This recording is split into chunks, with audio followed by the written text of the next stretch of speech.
Hey, what's up? This is ChoseN, and super excited for this video sponsored by Watcher of Realms because it gives me an opportunity to showcase a fun, new, and exciting game for you here on the channel. Now, Watcher of Realms is a next-gen mobile fantasy RPG where you are going to be immersing yourself in the magical continent of Taya, featuring well over 100 completely unique heroes, stunning visuals, strategic gameplay, and a unique hero collection and development system. So what I'm going to do is dive into showcasing some of the basics and fundamentals so you can get an idea of what Watcher of Realms is all about. Let's get into it.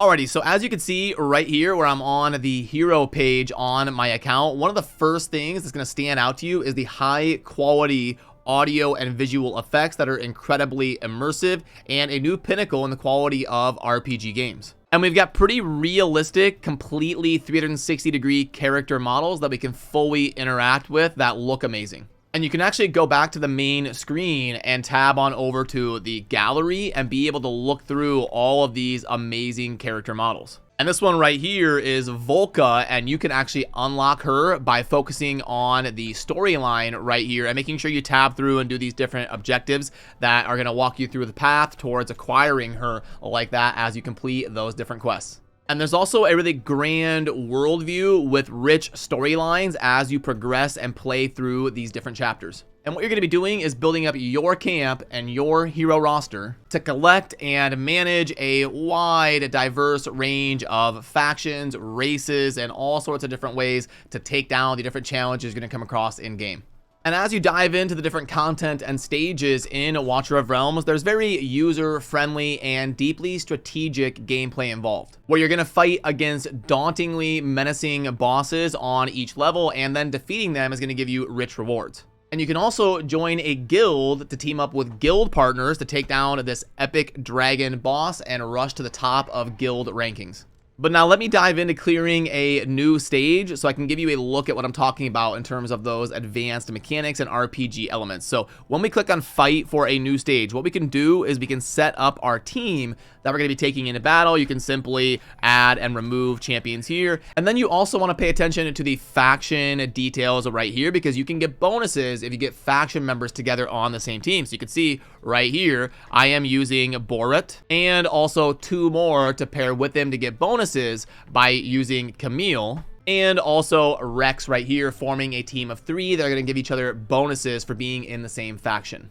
And also, if I slide my camera over a little bit, you can see on the bottom left of the screen, we get a breakdown of the stage, and we can click on the magnifying glass to see exactly what we're going to be up against and get a layout of the land so that we can plan our team effectively and how we want to place them on the map here. So what I'm going to do is zoom in a little bit for you on the battlefield and talk about what we can see here as we're planning the stage. So the mobs are going to be spawning in these red areas right here, and they're going to be trying to get to our blue area right here to take us down, and we've got to prevent them from doing so. So what this means is there's 2 different paths for them to attack us right here. So we're going to need to have 2 melee characters blocking these different areas to defend our objective. So what I'm going to be doing is placing like 2 melee tank type champions right here to block this off, and then I can seal off both of those areas of attack. And then what I want to do is get a bunch of DPS there in the middle to hit in both directions. So I would probably place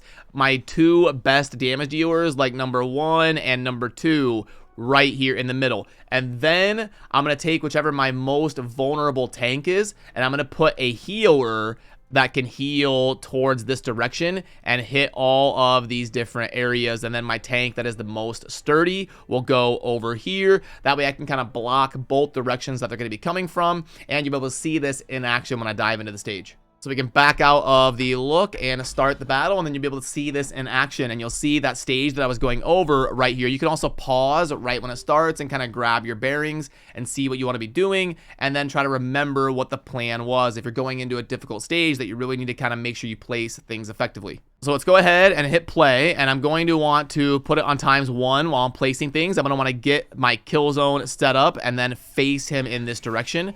And then I also want to block off that other area like this. Then the next one I place is going to be my 2 damage dealers. I'm going to get a bunch of DPS out there on the map. Now I can speed it up to ×2. Now that I've blocked and they can't get here, I want to get DPS in the middle right away, blasting things down. And then I also want to place my second DPS right there in the middle to help out as well. 3, 2, 1, and now I can afford it. Bang, right there. So now we've got DPS coverage. And then now I've got enough to place my healer. I want to place it right here and face it in this direction. And look at that. I can hit absolutely everything right there and get out the constant heals with the support. So I'm able to kind of plan it out before I start the stage. And now I know I've set it up in a way where I'm going to be effective, and I've got all of the avenues of attack blocked, and I've got all my DPS in the middle, raining down fire in both directions, and I've got my support in a place where I'm defending my melee damage dealer that's going to be most vulnerable. My tank, that's a little bit tankier, is going to be a little bit further from the support, and now I'm going to be set up for extreme success and be able to clear this stage effectively and collect the rewards. So there we go. We were able to clear the stage, and boom, victory with our soul core intact. And then we are going to get some rewards for clearing the stage. And then there's an important talking point from clearing that stage. So you can see there on the N3-8, I've got the 2 out of 3 crystals there on the completion. And then the stage up above right here, I've got the 3 crystals, the 3 crystals. So what happened was there was one mob that barely squeezed through when I was clearing the stage. So what I can do is I can go back and just make my team a little bit stronger by leveling up and then redo the stage. And I'll be able to get that 3rd crystal and get credit for the full clear. So what I can do is back out, go back to camp, and then dive into my heroes, and I can dive into getting myself a little bit more damage probably to make sure I kill things a little bit faster. All you gotta do is go to upgrade right here, and this is gonna allow me to spend some of my XP resource to be able to level up and get a little bit more damage. So if I level them up a few times, I could definitely get the 3-star clear. And you just wanna kinda monitor, are you getting those clears effectively? Do you need to back out and focus on and getting a little bit stronger, focus on your roster a little bit, and you'll be able to progress through very, very effectively. But before I dive into spending too much of my XP, I do want to show you how the summoning works. I've saved up a few of these summoning crystals, and I want to round out my roster a little bit and see if there's somebody that I'm excited to really develop and spend the XP that I have on developing them. So let's go ahead and do a 10 pop right here, and let's see how this goes. Hopefully we can get something here that we're excited to add to our roster.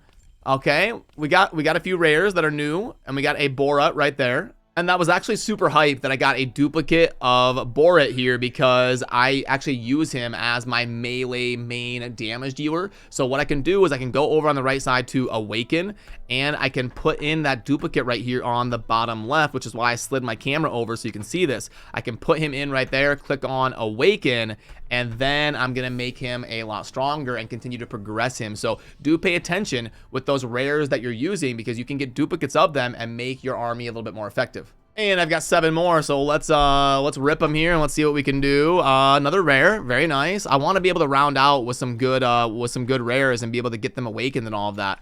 It's not a bad idea to invest in some rares because you can awaken them a little bit more easily and a little bit more reliably than some of the epics and legendaries. So don't feel bad on investing some of those rares as you're trying to progress. Very nice, another rare, okay, and then I can kind of go through and show you how you can compare the type of hero they are and some of their abilities and all of that. Oh, boom, that's huge. We got a Camille. So I'm using Camille right now as my support that I placed to keep things healed up on the battlefield. So there, now I can awaken my Camille, and that is going to be a huge help. So we've got a couple more here to pull. Okay, 2-star. I got 2 more. So give me 1 more 3-star here. That would be ideal.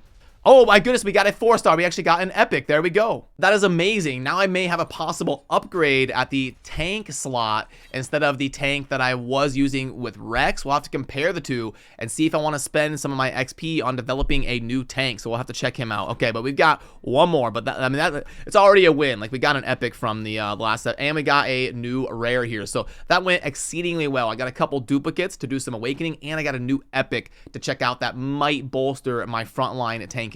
Okay, so right now, I'll compare the two tanks now that I got that new epic. So I've got Rex right here as my tank currently, and they're both going to have kind of basic attacks. They're tanks, but what we've got is an ultimate right here where we're going to get a wield sword of retribution, do a little bit of damage, okay, and inflicting them with a stun. That's very nice. We get some CC, and then we also have a little bit of shielding coming out here from Rex. But with my new tank, what I can get here is get an ultimate right here that casts a shield and can absorb damage. Really good for a tank. And then also going to deal AoE damage when the shield disappears or gets broken. And then right here, we've got a passive where attacks deal extra damage. And upon receiving lethal damage, is going to enter unyielding to stay alive for 4 seconds. That's an amazing ability for a tank, because that 4 seconds is going to buy you time to barely squeak out clearing that stage and give your damage dealers time while he's still standing there tanking for 4 seconds to be able to burst everything down instead of it getting through. So I actually really like that, and I may invest right here in my new tank that I was able to summon. And what you can see is that padlock is locking that passive, but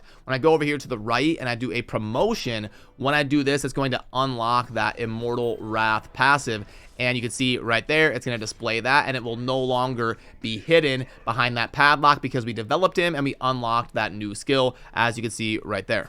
And I also want to make sure to tell you about the Ultimate Battle, a fun event going on here for the launch of Watcher of Realms, where you can pick your side and which creator you want to ride with here between the game theorists and Jay Schlatt. I'll put the link that you need down below in order to participate, and there's lots of pretty insane prizes here involved with this. You've got things like iPhone, Nintendo Switch, PlayStation 5, and all sorts of amazing things that you can win as part of this fun event here to kick off Watcher of Realms. And with Watcher of Realms, there's all sorts of other things I could go over, like raids to farm up a bunch of XP to level up your heroes super quick, and then the gear mechanics of enhancing that and gearing out your heroes with different sets and all sorts of different synergies that you can set up. But I wanted to give you a quick look at what Watcher of Realms has to offer so that you could try it out yourself. And you can do so completely free of charge, either via the QR code that I've had on the screen, or I'm going to provide you with all of the links you'll need